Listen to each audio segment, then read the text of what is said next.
She worked in silence for years until she fainted at work. Her boss finally spoke. Hello everyone. Before we begin today's story, I have a small favor to ask. Please hit subscribe and turn on the notification bell so you never miss our channel's new videos. It is quick, free, and the best way to support us in bringing you more dramatic stories. Your support means the world to us. Where are you watching from? Drop your city or country in the comments below. Thank you very much. Now, let us return to the main character. She arrives at the office before the sun rises and leaves long after the city lights come on. For years, she has worked this way, quietly, carefully, without complaint. Her name is Emily Carter. Most people in the building recognize her face, but not her voice. She is the one who fixes reports before deadlines, double-checks numbers no one else notices, and stays behind when everyone else rushes home to dinner. Her desk sits near the back corner of the open floor, far from the glass offices and far from attention. Emily does not complain. She does not ask for praise. She learned long ago that being reliable was safer than being seen. Every morning, she pours herself a cup of coffee, sets it beside her keyboard, and forgets to drink it. By noon, the coffee is cold. By evening, her hands ache slightly as she types, but she ignores it. She always ignores it. Her boss, Daniel Whitmore, is the founder and chief executive officer of the company. To most employees, he is distant, disciplined, and nearly untouchable. A self-made billionaire, known for his sharp instincts and even sharper silence. He rarely raises his voice, rarely offers compliments, and almost never asks personal questions.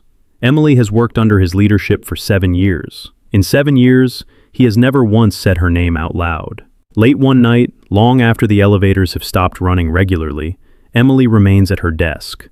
The office is quiet, except for the hum of overhead lights and the faint sound of air conditioning. Her screen glows with unfinished spreadsheets. Her phone buzzes with a reminder she ignores. Her vision blurs for just a second. She blinks, presses her fingers to the edge of the desk, and tells herself to breathe. She has felt this before. A wave of dizziness, a tightness in her chest. She promises herself she will stand up in a moment. She never gets the chance. The room tilts. The light above her flickers. Emily reaches out, knocking over her cold coffee. And then the floor rushes up to meet her. When she opens her eyes again, the world feels distant and muffled. Voices echo somewhere above her. She smells antiseptic and hears the steady beep of medical equipment. And then, through the haze, she hears a voice she recognizes instantly. Low, controlled, unmistakable. Do not move her, the voice says. Call the doctor now. There is urgency in his tone that no one at the company has ever heard before. Emily tries to speak, but her throat is dry. Her eyelids flutter. She feels a hand near hers, close but careful, as if afraid to touch her too firmly. Another pause, a breath, and then, softer, meant for no one else in the room, she hears him say, "I should have noticed sooner." For the first time in years, Emily is not invisible. And for the first time, Daniel Whitmore is no longer silent. What happens next will change both of their lives in ways neither of them expected. Emily wakes to the steady rhythm of a heart monitor and the soft glow of morning light filtering through a narrow hospital window. For a moment, she does not remember where she is. Then the weight of exhaustion settles back into her body, heavy and undeniable. A nurse notices her eyes open and steps closer, speaking gently, explaining that she fainted from severe exhaustion and dehydration. Emily listens without interrupting. She has heard versions of this before, though never in a hospital bed. When the nurse asks how long she has been feeling unwell, Emily hesitates. "A while," she finally says. The nurse nods, as if that answer explains everything. As the room quiets again, Emily stares at the ceiling and lets her thoughts drift backward. Long before the collapse, long before the cold coffee and late nights, there was a pattern she never questioned. She had joined the company fresh out of college, grateful simply to have a desk and a steady paycheck. The work was demanding, but she told herself that was normal.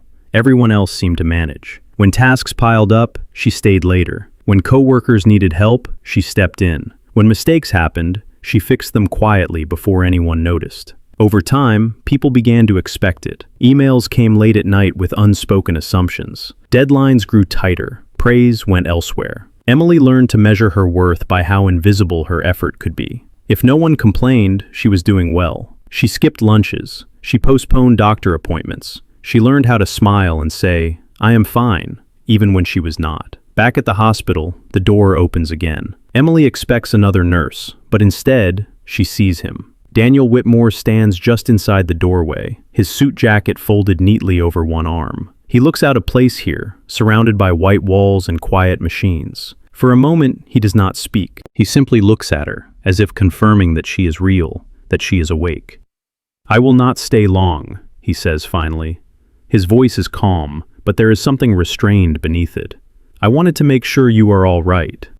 Emily tries to sit up, instinctively professional even now. He gestures gently for her to stay still. The silence stretches. It is not uncomfortable, just unfamiliar.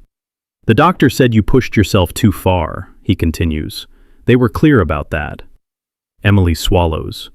"I did not mean to cause trouble." The words slip out automatically, practiced and reflexive. Daniel's expression tightens, just slightly. "This is not trouble," he says. "This is something I should have addressed sooner." Emily looks at him then, really looks at him. In all the years she has worked under his leadership, she has never heard him speak this way. Not to her, not to anyone. "I see now how much you carry," he says, "and how little you have been asked if you can." Emily does not know how to respond. Her chest feels tight, but not from illness, from something else, from being acknowledged in a way she did not realize she needed. Daniel sets his jacket down on the chair beside her bed. "You are going to take time off," he says, not as an order, but as a certainty. "The company will adjust. I will handle that." She opens her mouth to protest, then closes it again. For once, she does not have the strength to argue. As he turns to leave, Daniel pauses at the door. "Rest," he says. "That is not a request." When he is gone, Emily exhales slowly. For the first time in years, there is nothing she needs to fix. No task waiting for her attention. Just the quiet, and the unfamiliar feeling of being seen. And somewhere beneath the exhaustion, something begins to ease. Emily spends the next few days at home, though rest does not come easily at first. Her apartment feels unfamiliar in the daylight, as if it belongs to someone else. For years, she only saw it in fragments, early mornings and late nights, always rushing in or out. Now, time stretches in quiet, unstructured hours. The doctor's instructions echo in her mind. Proper meals, water, sleep, no work emails, no exceptions. At first, her hand reaches instinctively for her phone every few minutes. She checks the screen, half expecting messages marked urgent, deadlines flashing in red. There are none. Her inbox is silent. On the second day, a package arrives at her door. Inside is a simple folder from the company's medical provider, confirming her approved medical leave, fully covered. There is also a short note, written in clean, precise handwriting. "Focus on your health. The rest is handled." There is no signature. She does not need one. Emily sits on the edge of her couch, the note resting in her hands longer than necessary. Something shifts inside her, subtle but undeniable. For the first time, she is not being asked to prove her worth through exhaustion. As the days pass, her body slowly responds. The headaches ease. Her hands stop trembling when she wakes up. She begins to notice small things again, like the sound of traffic outside her window, the warmth of sunlight on her kitchen floor, the taste of food when she eats slowly. With distance from the office, memories resurface more clearly. She remembers the early years, when she believed effort alone would be enough. She remembers watching colleagues come and go, some promoted, some burned out, some praised loudly for work she quietly supported from behind the scenes. She never resented them. She simply assumed this was the cost of stability. What she never admitted, even to herself, was how tired she had become. Not just physically, but emotionally. Tired of being dependable without being valued. Tired of disappearing into her own competence. Midway through the week, her phone rings. This time she answers. It is Daniel Whitmore. "I wanted to check in," he says. "Not about work." She is quiet for a moment, then tells him she is feeling better, stronger, honest, but cautious. "That is good," he replies. "I have been reviewing several internal processes. Your situation made certain gaps very clear." She hears the pause in his voice, as if he is choosing his words carefully. "You should not have been carrying that workload alone," he continues. "That was not leadership. That was neglect. The word lands heavily, but it does not hurt the way she expects. It feels accurate. I am making changes, he says. Not just for you, for the structure that allowed this to happen. Emily listens, her fingers curled lightly around the phone. She realizes he is not offering reassurance. He is offering accountability. When the call ends, she sits in silence, absorbing the unfamiliar sensation of relief without guilt. A few days later, she returns to the office, not to work, but to meet Daniel briefly, as requested by her doctor. The building feels different when she enters during daylight, brighter, less oppressive. Daniel meets her in a small conference room, not his glass office. He gestures for her to sit. I want to be clear, he says. Your role will change, not because you failed, but because you were doing too much of what others should have been responsible for. He outlines adjustments, a redefined position, clear boundaries, a team assigned to share the load, mandatory breaks, scheduled check-ins.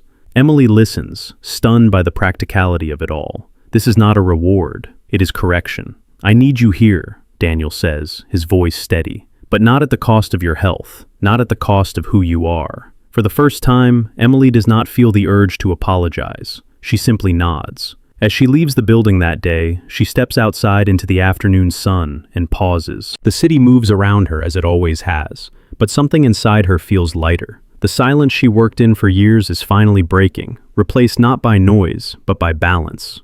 Emily returns to work gradually, as instructed, 3 days a week at first. Shorter hours, no late nights. The adjustment feels strange, almost uncomfortable, like wearing a new pair of shoes that have not yet softened. On her first morning back, she arrives just after 8. The office is already alive with movement, conversations overlapping, keyboards clicking. For years, she was always one of the first there. Today, she notices she is not.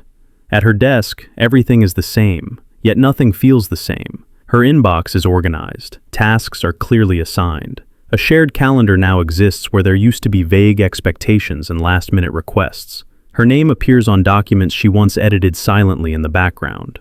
People greet her, not in dramatic ways, just simple acknowledgments. Good morning, welcome back. It is subtle, but Emily feels it immediately. She is no longer blending into the walls. Daniel Whitmore keeps his distance at first. He does not hover, he does not check in publicly. He allows the changes he set in motion to speak for themselves. But Emily notices small things. Her workload is monitored. When a meeting runs long, someone else is asked to stay behind instead of her. When she finishes her tasks for the day, no one questions why she is leaving on time. One afternoon, Daniel stops by her desk, not to assign work, not to correct anything. Are you adjusting all right? He asks. She pauses, considering the question honestly. I am learning how to, she replies. He nods, as if that answer matters. Outside of work, Emily begins to feel the effects of rest more deeply. She sleeps through the night. Her appetite returns. The constant tension in her shoulders eases. For the first time in years, her body is no longer operating in survival mode. But healing brings clarity as well. One evening, sitting alone in her apartment, Emily realizes how close she came to losing herself entirely. Not to illness alone, but to the belief that her value depended on how much she could endure without complaint. The thought unsettles her. At the office, Daniel is undergoing his own reckoning. Late at night, alone in his glass office, he reviews performance reports, employee turnover statistics, and internal feedback he once skimmed over too quickly. Emily's collapse did not reveal a single oversight. It exposed a pattern. He sees now how easily competence becomes invisible, how silence is mistaken for strength, how leadership can fail not through cruelty, but through distance. The next company-wide meeting is different. Daniel speaks plainly about sustainability, about responsibility, about the cost of ignoring exhaustion. He does not mention names, but the message is clear. The culture is changing, and it starts with accountability at the top. Emily listens from her seat, her hands folded calmly in her lap. She feels no spotlight on her, no discomfort, just a quiet sense of alignment. After the meeting, Daniel asks her to walk with him for a moment. They stop near the windows overlooking the city. I wanted you to know, he says, that this is not temporary. What happened to you was a failure on my part. I do not intend to repeat it. Emily studies the city below, the steady flow of people and cars. I stayed silent because I thought that was expected, she says softly. "I should have made it clear that it was not," he replies. There is no apology in his tone, just resolve. As weeks pass, the dynamic between them settles into something steady and respectful. Not romantic, not distant, something built on recognition and trust. Emily is still quiet by nature, but her silence is no longer erasing her. It is a choice, not a shield. And Daniel Whitmore, for the first time in a long career, understands that leadership is not measured by results alone, but by who is still standing at the end of the day. Emily does not notice the change all at once. It arrives quietly, the way healing often does, without announcement. One morning she realizes she no longer braces herself before opening her email. Another afternoon, she leaves the office at 5:30 and does not feel the familiar stab of guilt. The habits that once kept her afloat are slowly loosening their grip. Her follow-up appointment confirms what she already feels. Her blood pressure has stabilized. The fatigue that once clung to her has faded into something manageable. The doctor reminds her that recovery is not a finish line, but a practice. Emily understands that now. At work, her redefined role begins to take shape. She is no longer the silent fixer behind the scenes. Her insights are requested openly in meetings. When she speaks, people listen, not because she speaks louder, but because she speaks clearly. Daniel Whitmore watches the shift with careful attention. He notices how she prepares before meetings now, not with tension, but with confidence. He notices how others defer to her expertise, how her presence anchors discussions that once spiraled into urgency and chaos.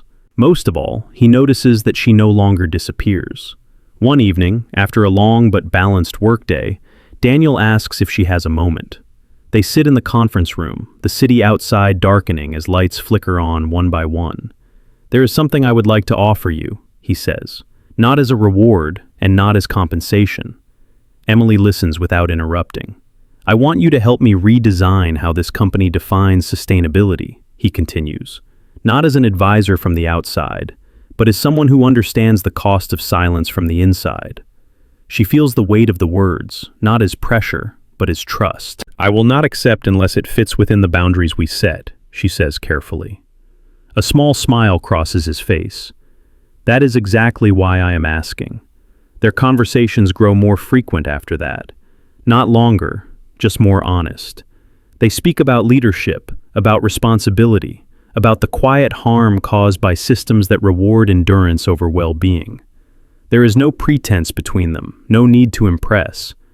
What grows is not romance, at least not yet. It is something steadier, respect, recognition, a shared understanding of what should never be allowed to happen again. One evening, as they leave the building together, Daniel pauses by the door. "I have spent years believing silence meant strength," he says. "You taught me otherwise." Emily considers this. "I did not teach it," she replies. "I lived it." He nods, accepting the correction. Weeks later, during a company event focused on employee wellness, Daniel speaks again. This time, he names the issue directly: burnout, overwork, invisible labor. He speaks without defensiveness, without distancing himself from responsibility. Emily watches from the audience, her posture relaxed, her breathing steady. She is no longer a cautionary tale. She is part of the solution. After the event, Daniel approaches her quietly. "I need you," he says, simply and clearly. "Not because you endure, but because you see what others miss." The words land differently now, not as a burden, not as a plea, but as a choice. Emily meets his gaze and answers without hesitation. "Then we do it right." As she walks home that evening, the city air feels lighter. She thinks of the years she spent working in silence, believing that was the price of belonging. Now she knows better. Healing did not arrive as a dramatic moment. It arrived as permission. Permission to rest, to speak, to be seen. And that has made all the difference. The shift between Emily and Daniel does not happen through grand gestures. It happens through consistency. Weeks pass, then months. The company settles into a new rhythm, one that no longer runs on urgency alone. Meetings start on time and end when they should. Expectations are spoken clearly instead of implied. Emily's role evolves steadily, grounded in structure rather than sacrifice. She now leads a small internal team focused on workflow balance and employee sustainability. It is not a glamorous department. There are no headlines or applause, but the impact is tangible. Turnover slows, sick days decrease, conversations change. Emily notices it first in the small things. People leave on time without apology. Managers ask questions instead of issuing demands. Silence in meetings no longer signals compliance, but reflection. For the first time in her career, Emily feels aligned with her work rather than consumed by it. Daniel Whitmore remains measured, but he is no longer distant.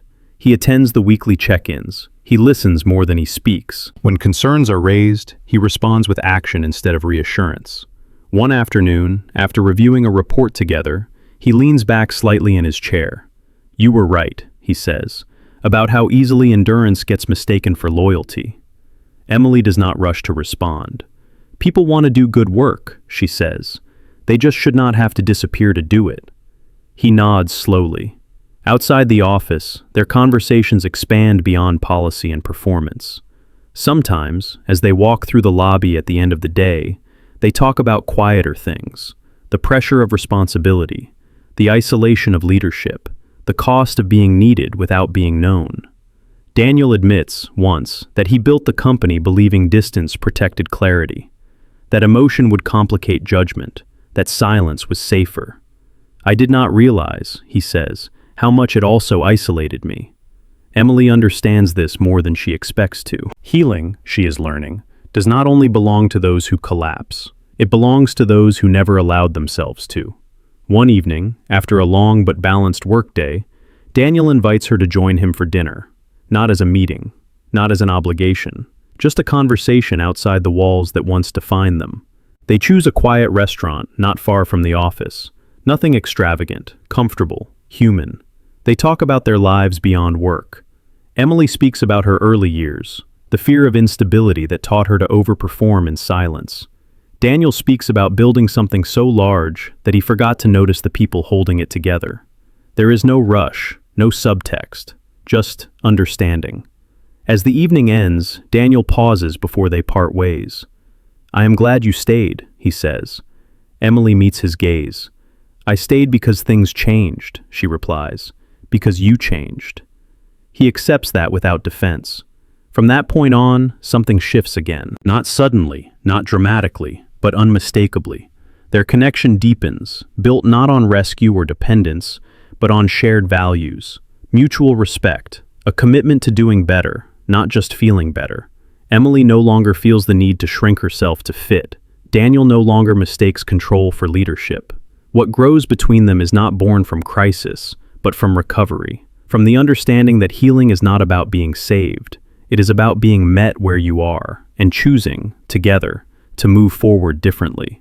The moment of calm does not last forever. Change never goes unnoticed for long, especially in a company built on old expectations. As Emily's department gains influence, questions begin to surface.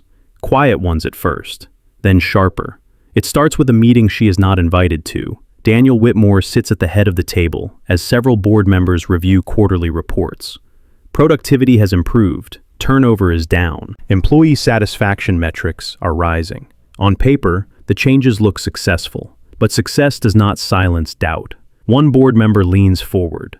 "These adjustments," he says carefully, "they are expensive. Reduced hours, expanded teams, slower timelines."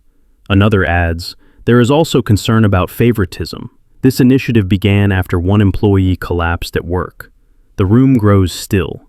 Daniel does not react immediately. He listens. He always listens. "You are referring to Emily Carter," he says finally. The name lands differently now. "Yes," the board member replies. "Her influence on company policy has grown rapidly. Some are questioning whether your judgment has been compromised." Daniel feels the familiar instinct to retreat behind distance, to end the discussion with authority alone. For years, that instinct protected him. This time, he resists it. "My judgment was compromised before," he says evenly, "when I allowed exhaustion to be mistaken for dedication, when I rewarded silence instead of sustainability." The room shifts, not in agreement, but in attention. "These changes were not made because of one collapse," Daniel continues. "They were made because that collapse revealed a system that would have eventually failed many more." The board members exchange looks. The challenge is not over. Later that day, Daniel calls Emily into his office. Not the conference room, his office. He closes the door behind her. "There are concerns," he says, "about boundaries, about your role." Emily absorbs this quietly. She expected it, even if she hoped it would not come so soon. "If this is a problem," she says carefully, "I will step back." The words are measured, professional, but Daniel hears something else beneath them. An old reflex, the instinct to disappear to protect the structure. "No," he says firmly, "that is not what this is." He moves from behind his desk, standing across from her. "This is the moment where I either defend what we are building," he says, "or allow the company to slide back into what it was." Emily studies him, searching for hesitation. She finds none. "I need you to know," he continues, "that I am prepared to stand by these changes, by your work, even if it costs me leverage." The room is quiet. Emily feels the weight of his words settle, not as pressure, but as trust. "I will not be the reason you are questioned," she says. "You are the reason I am certain," he replies. That evening, Emily goes home unsettled, not by fear, but by clarity. For the first time, her presence is not something that must be justified quietly. It is being defended openly. The next board meeting is decisive. Daniel presents data, testimony, long-term projections. He speaks not of compassion alone, but of strategy, of retention, of resilience, of leadership that does not break people to prove strength. When the meeting ends, the vote is narrow, but final. The changes stay. Emily stays. The cost is real. Daniel loses support from a few long-standing allies. Influence shifts. Expectations harden. But something else strengthens. When Emily sees Daniel afterward, she does not thank him. She simply says, "You chose integrity." He nods. "So did you, when you did not disappear." That night, both of them understand something fundamental has changed. Healing, they realize, is not complete until it is defended. And this time, neither of them stands alone. The weeks that follow are quieter, but they are not easier. After the board decision, the company does not celebrate. There is no announcement, no victory speech. Change settles in slowly, resisted in small ways by habit and skepticism. Emily feels it in the hesitations, the guarded questions, the moments when people wait to see if the new standards will truly hold. She does not push. She steadies. Her work now focuses on integration rather than correction. She listens. She gathers feedback. She adjusts processes where they strain instead of forcing them into place. Healing, she knows, cannot be imposed. It has to be supported long enough to prove it is real. Daniel stands behind her decisions, even when they are inconvenient.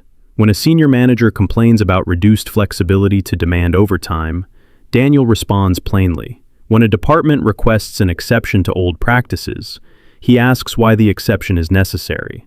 He does not shield Emily from scrutiny, but he does not leave her exposed to it either. Trust, Emily realizes, feels different when it is practiced publicly.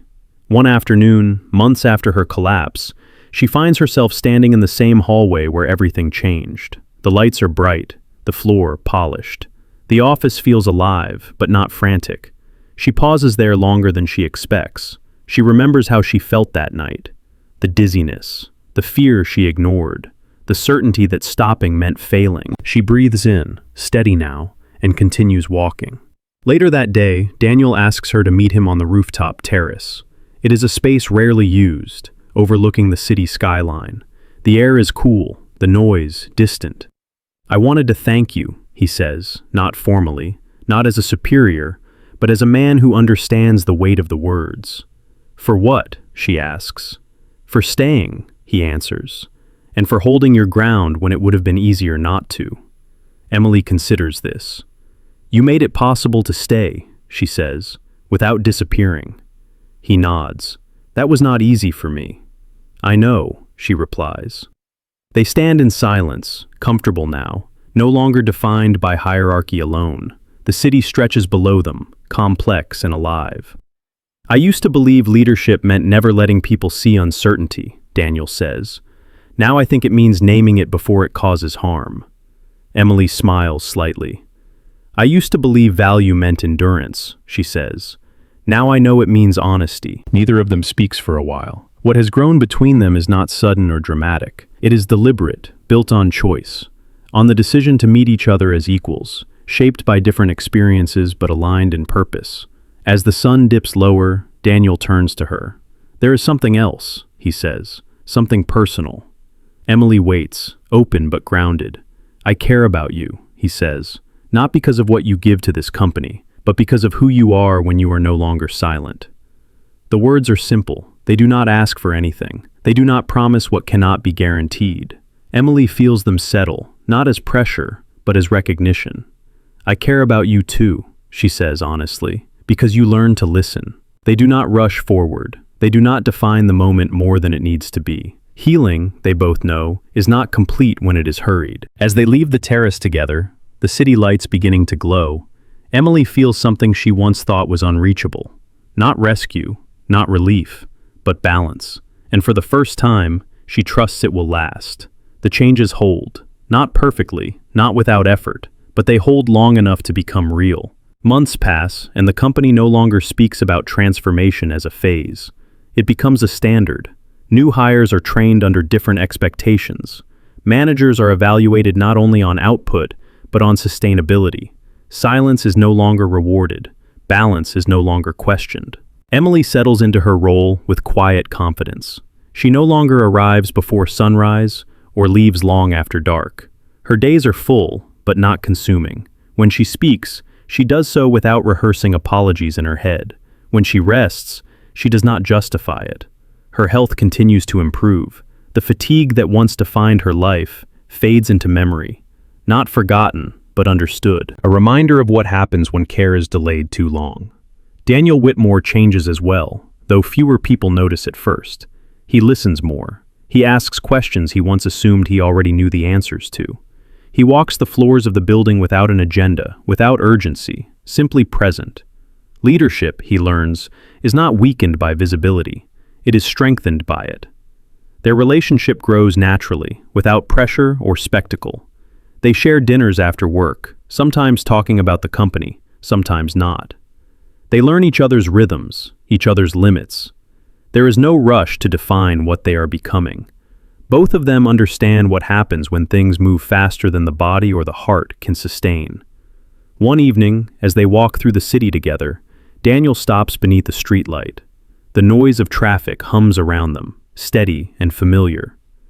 "I used to believe needing someone meant losing control," he says. "Now I understand it means trusting the right things."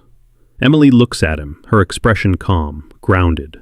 "And I used to believe being needed was the same as being valued," she replies. "Now I know the difference." They stand there for a moment, not as a billionaire and an employee, not as a leader and a subordinate, but as two people who have learned, the hard way, what it costs to ignore humanity. Their hands find each other naturally. No announcement, no promise beyond the present. Back at the office, Emily passes the corner where she once collapsed. The memory no longer tightens her chest. It reminds her how far she has come. She no longer works in silence. She works with clarity.